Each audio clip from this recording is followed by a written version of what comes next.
अपने big market voices में आज हमारे साथ ईडलवाइस एएमसी के सीईओ इक्विटीज त्रिदीप भट्टाचार्य जुड़ गए। उनसे बात कर लेते हैं। Tridip, good afternoon. त्रिदीप, इस समय क्या व्यू है आपका मार्केट को लेकर और क्या फ्रेश पैसा इस समय मार्केट में लगाया जाए? मार्केट का व्यू नियर टर्म तो थोड़ा कंसोलिडेशन का है, मीडियम टर्म पॉजिटिव है। मुझे लगता है कि मार्केट ने थोड़ा सा रिजल्ट सीजन को एंटिसिपेट करके ऊपर आ गया। अभी नंबर्स आने बाकी हैं। सो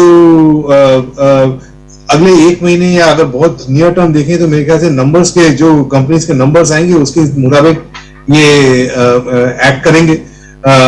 बट मेरे को नहीं लगता है कि ऐसा बहुत बड़ा करेक्शन या ऐसा कुछ मेरा एंटिसिपेशन है, बिकॉज मीडियम टर्म बुलिश है। टिप्स ओवरऑल बाई कर लिए जाएंगे और करने चाहिए मेरे हिसाब से। So that is what I would call as starting point. Tridip, आज बाजार को लग रहा है हल्का सा जुकाम हो रहा है कंसिडरिंग व्हाट्स हैपेंड ओवरनाइट या पिछले दो ट्रेडिंग सेशंस यूरोप और ऑफ कोर्स यूएस में, जहां पर फिर से वो रेट हाइक का डर खाने लगा है। लेकिन ये तो बाजार ने पचाया हुआ था, राइट, कि अगला जो कॉन्वर्सेशन एफओएमसी का होगा उसमें वो रेट हाइक की तरफ बढ़ सकते हैं। ये अगर भारतीय कॉन्टेक्स्ट से देखें, क्या फिर प्रेशर बढ़ जाता है आरबीआई पर भी ये पॉज कंटिन्यू करने के लिए? वो बहुत अच्छा सवाल है। देखिए, पहले तो अगर आप पिछले 3 महीने के मार्केट का राइज देखें, उसके पहले मार्केट गिरा बिकॉज रेट बढ़ रहा था। फिर अचानक से मार्केट को ध्यान आया कि यहाँ पे मार्केट रेट शायद पीक हो गए हो, इसलिए एक अच्छी खासी रैली आ गई। तो उसके कॉन्टेक्स्ट में जब अभी अगला एक आध दो रेट हाइक और आने की बात आ रही है, this is probably A surprise from that stand point, और इसलिए थोड़ा मार्केट में वॉलेटिलिटी देखने को आ रहा है। ये पहली बात। और ये थोड़ा आना भी था मेरे ख्याल में। एक साथ में मार्केट ने बहुत अच्छी रैली देख रही थी, थोड़ा सा करेक्शन भी होना जरूरी था। दूसरी तरफ से अगर from India point of view देखें तो हमारा इन्फ्लेशन में सूरत हाल उतना बुरा नहीं है। हमारे यहाँ पे तो मेरे ख्याल में आरबीआई में प्रेशर केवल करेंसी पॉइंट ऑफ व्यू से उसको पैरिटी मेंटेन करने के लिए रहेगा। वरना अगर आप WPI देखें, जो कि लीड इंडिकेटर होता है CPI विच इज इन्फ्लेशन के लिए, वो काफी हद तक नीचे आ गया है। तो मैं ये नहीं कहूंगा कि आरबीआई की बहुत बड़ा प्रेशर है कि उनको भी रेट बढ़ाना पड़ेगा। करेंसी पॉइंट ऑफ व्यू से, currency stability point of view से अगर वो करेंगे कुछ तो करेंगे। पर मेरे ख्याल में, हालांकि मैं रेट एक्सपर्ट नहीं हूं, पर मुझे लगता है कि फ्लैटिश की तरफ मेरा ध्यान ज्यादा होगा as opposed to rate increase. Tridip, क्योंकि अब एक तो हर्षदा ने ग्लोबल इवेंट की बात करी, रेट्स की बात करी, मैं दूसरे इवेंट की बात करता हूं, दैट्स अर्निंग सीजन। इस अर्निंग सीजन के किक स्टार्ट होने से पहले आपको इस 3 महीने के बड़े स्विंग के बाद, वर्टिकल स्विंग ऑलमोस्ट, एक्सपेंसिव क्या लग रहा है? वो स्पेस जहां से थोड़ा सा अपने आप को अब लाइट करना चाहिए, अपनी पोजीशंस को थोड़ा सा अनवाइंड करना चाहिए। आईटी, इसमें कोई राय नहीं कि उसमें कहीं शामिल ही नहीं होता है, बट अदर देन आईटी, चाहे वो ऑटो हो, चाहे वो रियल एस्टेट हो, चाहे वो एनबीएफसीज हो, चाहे वो एचएफसीज हो, चाहे वो बैंक्स हो, चाहे वो कैपिटल गुड्स हो, केमिकल ने पार्टिसिपेट बिल्कुल नहीं किया। कहां पे आप थोड़ा सा लाइट होना चाहेंगे? So obviously forward-looking statement में one has to be careful, but I think एक जगह जो आपने मेंशन किया, IT services clearly रैली हो गया है, वहां पे थोड़ा बहुत profits can be taken out। मेरे ख्याल में in the very short term थोड़ा मिड और स्मॉल कैप एरिया में मेरे ख्याल में थोड़ा बहुत एक्साइटमेंट ज्यादा हो गया है। वहां पे हो सकता है थोड़ा बहुत करेक्शन देखने को मिले।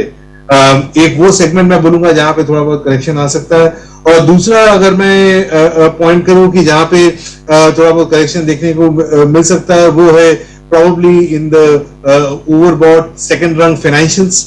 वहां पे थोड़ा बहुत आपको करेक्शन देखने को मिल सकता है, क्योंकि वो काफी पिछले 1-2 महीने में बहुत चल गए हैं। और नंबर शायद उतने अच्छे ना आए, वो आएंगे धीमे धीमे, पर उतने अच्छे ना आए जितने लोगों की सोच रहे हैं।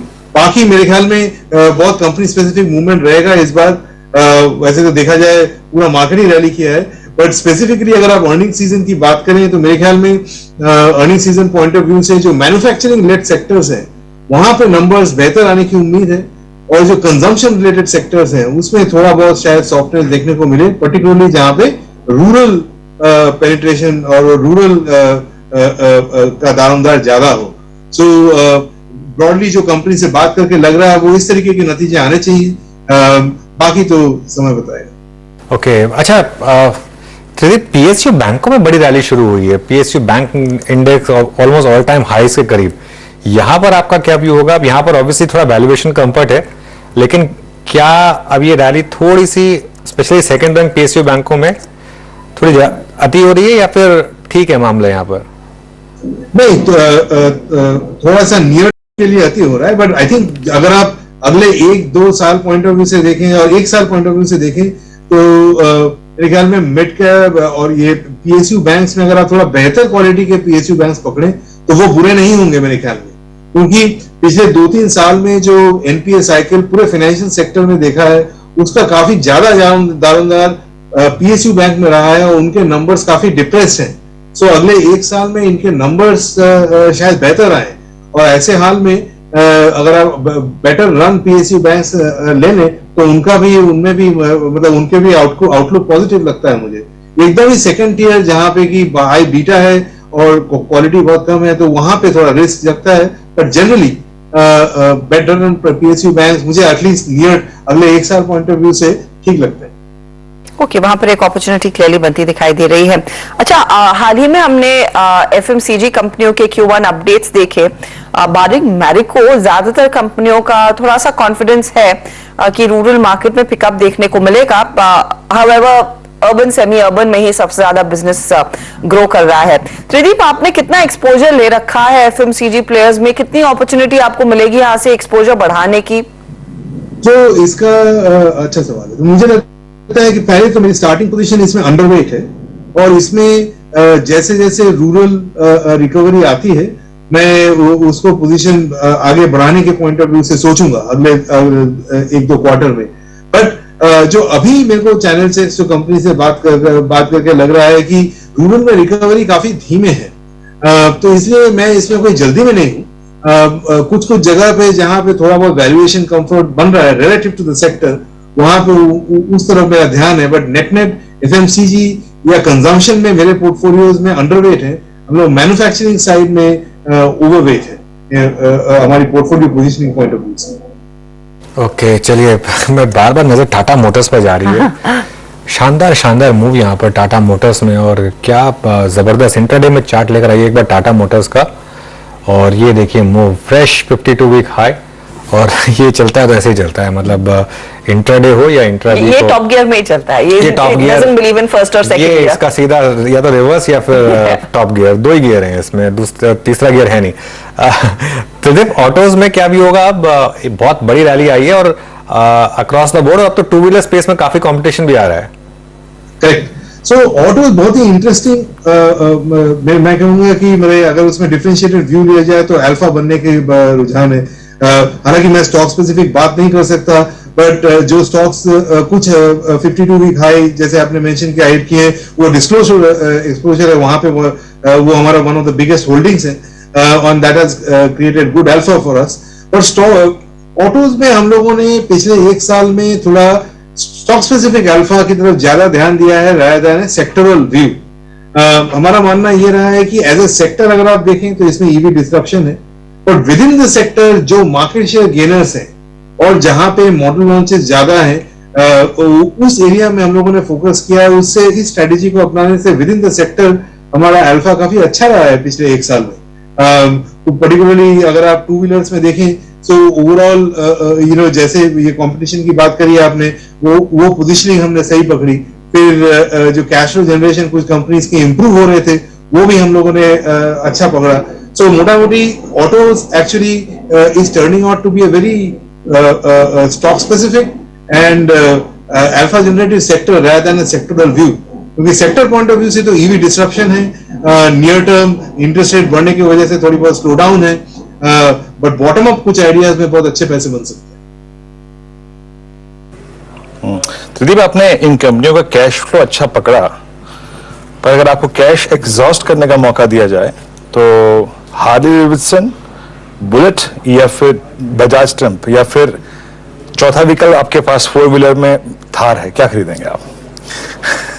मेरे ख्याल में तो इनमें से मैं इनका मॉडल टेस्ट राइड करने के बाद जो बेस्ट शेयर्स होंगे वो खरीदूंगा, और वो हालांकि ये स्टॉक चैनल है तो अरे नहीं बोल नहीं सकता, but that is how I would do about it. हर कोई ऐसे सोचने लगेगा तो फिर शेयर चलेंगे नहीं ना। फिर तो शेयर भी नहीं चलेगा। वो मेरे को किसी ने कहा था कि अगर किसी एक ने सिंपल सी राय बताइए। 2003 में किसी ने बुलेट की जगह आयशर का शेयर ले लिया होता तो आज रोल्स रॉयस ले लेते। अगर हर किसी ने ये सोचा होता तो फिर आयशर का शेयर चलता ही नहीं फिर तो उस हिसाब से। हाँ, ये थोड़ा सेल्फ प्रोफिलिंग प्रोफेसी है, पर ये सेगमेंट में अभी एक्चुअली रॉयल एनफील्ड की जगह पे हार्ले डेविडसन पहला एक क्रेडिबल ऑल्टरनेटिव आया है उसके सामने, एंड ट्रायम्फ। सो मेरे ख्याल में अगले 3-6 महीने में इंटरेस्टिंग होगा कैसे कंज्यूमर चॉइस पैन आउट होता है। Generally from relying from portfolio decision मैं रिलाई करता हूं कि actually on the ground data क्या बताता है। तो ये तीनों जब मॉडल्स लॉन्च होंगे उनके टेस्ट राइड के बाद ही बता पाऊंगा कि कैसा ये है। बट आई थिंक ये स्पेस जो कि डल स्पेस हो रहा था पिछले शायद करीबन काफी समय से, अचानक से बहुत इंटरेस्टिंग हो गया है। ये जो इंटरेस्ट इन कंपनियों में आया है नए लॉन्चेस के साथ, इसका कितना फायदा लेकिन ऑटो एंसिलरीज में ट्रांसलेट होता हुआ दिखाई देगा त्रिदीप? क्योंकि ये कंपनियां अगर वो प्रोडक्ट बना रही हैं, उन प्रोडक्ट के कलपुर्जे तो ऑटो एंसीज ही प्रोवाइड कर रही हैं। सही है, वो बात सही है, और कुछ ऑटो एंसिलरीज इससे बेनिफिट भी होंगी।